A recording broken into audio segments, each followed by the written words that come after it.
You are standing in the break room at work, or maybe you are stuck in the corner of a crowded kitchen at a friend's party. Someone you barely know walks up to you. They smile, you smile back, and then it begins. They ask you how your weekend was. They mention the weather. They ask about that one sports team you have zero emotional attachment to. And physically, you are there. You are nodding. You are making the appropriate noises. Oh, wow, really? That is crazy. But mentally, you can feel your spirit slowly leaving your body. It's like watching a loading bar that is stuck at 99%. Why does this happen? Why does a 5-minute conversation about rain or traffic feel more exhausting than a 3-hour deep dive into the meaning of life or the mysteries of the universe? If you are someone who considers themselves thoughtful or introspective or sensitive, you have probably felt this specific kind of drain. It's not that you are antisocial, it's not that you hate people. In fact, you probably love people deeply, but you love them in high definition, and small talk feels like watching static. There's a hidden psychology behind why this surface-level chatter feels like kryptonite to certain brains. It's not just about boredom, it's about how you process the world, how you value connection, and the sheer amount of energy it takes to run the simulation of being a casual human. Today, we're going to peel back the layers of this social exhaustion. We're going to look at the different types of thoughtful minds and why the standard social script feels like a glitch in their system. Maybe you'll recognize yourself in one of these, or maybe you'll finally understand that friend who always disappears to the bathroom when the conversation turns to the weather. Let's start with the first mindset. This is the deep diver. Imagine you are a submarine. You are built to explore the depths. You are designed to withstand high-pressure environments where the real interesting stuff lives. You want to talk about fears. You want to talk about dreams. You want to ask someone what keeps them up at night or what they would do if they had 1 week left to live. But small talk keeps you floating on the surface, bobbing up and down in the waves. For the deep diver, the exhaustion comes from the resistance. It takes effort to keep a submarine on the surface. You have to fight your own gravity. When someone asks you, what do you do for work? You do not just want to give your job title. You want to talk about whether you find fulfillment in it or how it relates to your childhood ambition. But you know that's not the rule. The rule is to say, I'm an accountant, and you? So you are constantly breaking check. You are holding back your natural instinct to go deep. It's like driving a sports car in a school zone. You are tapping the brakes every 2 seconds. That constant inhibition is physically draining. You are monitoring your own intensity, so you don't scare the other person away. You are thinking, okay, don't get too philosophical, they just asked if you like pizza. This self-monitoring consumes a massive amount of glucose in the brain. By the end of a 20-minute chat about nothing, you feel like you've ran a marathon because you've been wrestling with your own nature the entire time. Then there's the second type, the authenticity hunter. For this person, the exhaustion is not about depth, it's about truth. Small talk, by its very nature, is often a performance. It's scripted. How are you? Good. And you? Good. It's a ritual where no actual information is exchanged. For the authenticity hunter, this feels like lying. It feels like a betrayal of reality. Picture this scenario. You run into an acquaintance at the grocery store. You are actually having a terrible day. Maybe you are worried about your health, or you're feeling an existential dread. But the script demands you say, "Doing great, thanks." The authenticity hunter feels a microscopic fracture in their soul every time they have to participate in this charade. The drain here is emotional dissonance. It's the gap between what you are feeling internally and what you are projecting externally. The wider that gap, the more exhausted you become. Thoughtful people often value congruence. They want their outside to match their inside. Small talk forces you to wear a mask. You have to feign surprise when someone tells you a story that's not surprising. You have to laugh when something is not funny. You have to act interested when you are indifferent. This is emotional labor. It's the same kind of fatigue service workers feel after a long shift of smiling at rude customers. But for you, it happens at dinner parties or family gatherings. You are working hard to maintain the social fabric, and the cost is your own sense of reality. You walk away feeling empty, not because you didn't talk, but because you didn't say anything true. Now let's look at the third type, the pattern recognizer. This perspective is fascinating because it's almost mathematical. Thoughtful people are often highly observant. They notice patterns. They predict outcomes. When a conversation starts, the pattern recognizer has already run the simulation in their head. They know exactly where this conversation is going. They mention the heat. You agree it's hot. They say, it's not the heat, it's the humidity. You chuckle. They talk about their air conditioning bill. You nod. You've heard this song 1,000 times. You know the chorus, you know the bridge, you know exactly how it ends.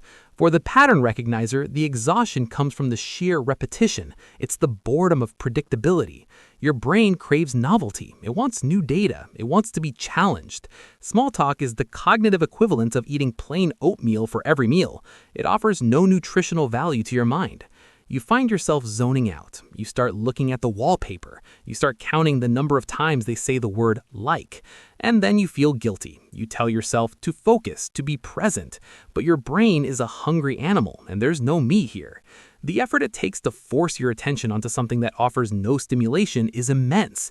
It's actually harder to pay attention to something boring than something complex. When you are solving a difficult problem, your brain locks in. When you are listening to someone describe their commute, your brain tries to escape. You are constantly dragging it back by the leash. That's why you leave the conversation feeling like you need a nap. You've been fighting a mental battle against your own nature the entire time. Then there's the second type, the empathic sponge. This is the person who feels everything.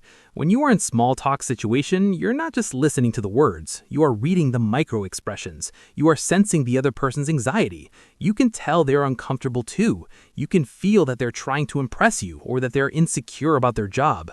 For the empathic sponge, small talk is high stakes because you feel responsible for the vibe. You are managing the emotional temperature of the interaction. If there's a silence, you panic because you don't want them to feel awkward. So you throw out a question. You laugh extra hard at their joke to make them feel good. You are caretaking the interaction. This is hypervigilance. You are scanning the environment constantly. You are thinking, are they bored? Did I offend them? Do they want to leave? You are processing 1,000 nonverbal cues a second. Small talk is often filled with these tiny moments of awkwardness and uncertainty. For someone who is highly sensitive to social dynamics, this is an onslaught of data. You're not just having a chat, you are performing a complex emotional balancing act. You are trying to make sure everyone feels safe and seen and comfortable. And usually you are doing this at the expense of your own comfort. You leave the interaction feeling empty, not because you didn't talk, but because you poured so much energy into managing the other person's experience. You were the emotional host, even if you were the guest. But here's the twist. There's often a misconception that thoughtful or introverted people despise talking. That's not true at all. In fact, if you find the right topic, these same people who look exhausted by small talk can talk for 6 hours straight without taking a breath.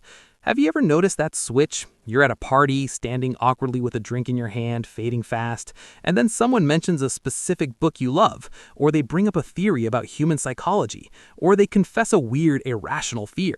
Suddenly, the lights come on, your posture changes, your eyes widen.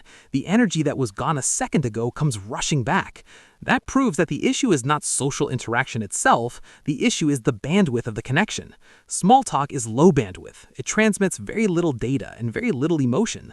Thoughtful people operate on high bandwidth. They need a connection that can handle the volume of their thoughts and feelings. When they try to send that much signal through a narrow channel, the system jams. That's the feeling of exhaustion. It's a bottleneck of the soul. So where does this leave us? Does this mean you should just refuse to talk about the weather? Should you walk up to strangers and immediately ask them about their childhood trauma? Probably not. That might get you uninvited from the party faster than standing silently in the corner. But understanding this dynamic changes how you handle it.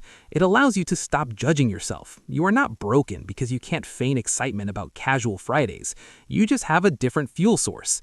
There are ways to navigate this. You can learn to be the architect of the conversation.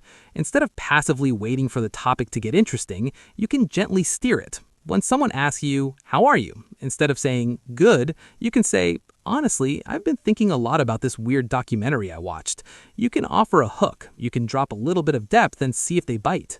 Sometimes they won't. They'll look at you confused and go back to talking about traffic. And that's okay. You can smile, nod, and conserve your energy. You don't have to burn your battery on every interaction. You can save it for the people who are ready to go deep. But often you'll be surprised. You'll see that little spark in the other person's eye. You'll see them drop the script. It turns out they were just as bored as you were. They were just waiting for permission to be real. By showing a little bit of your thoughtful nature, you create a safe space for them to do the same. Small talk is just the entry fee. It's the waiting room. Everyone has to sit there for a minute, but you don't have to live there. You have the keys to open the door to the inner sanctum. Think about the last time you felt truly energized by a conversation. Who was it with? What were you talking about? Notice the difference in your body. Notice how time seemed to vanish. That's your baseline. That's what you are capable of. So the next time you find yourself trapped in a loop of polite chatter and you feel that familiar fog of exhaustion rolling in, take a breath. Remind yourself that your brain is just hungry for something real. It's not a defect, it's a hunger for connection. Maybe you're the beak diver waiting to submerge. Maybe you're the pattern recognizer waiting for a new variable. Or maybe you're just someone who wants to know that we're all in this weird, messy human experience together. Which one of these resonates with you? Do you feel the physical drain of the performance, or is it the boredom that gets you first? Or maybe you have a different theory on why the weather is the enemy of the thoughtful mind. It's funny because even now, as you are listening to this or reading this, we're engaging in a kind of conversation. It's one-sided, sure, but it's deep. We skipped the small talk. We went straight to the mechanism of your mind. And I bet you do not feel exhausted right now. I bet you feel seen. That is the power of getting past the surface. That is the power of meaningful connection. It gives energy rather than taking it. So go out there, survive the small talk if you must, but keep your eyes open for the deep water. That is where you belong.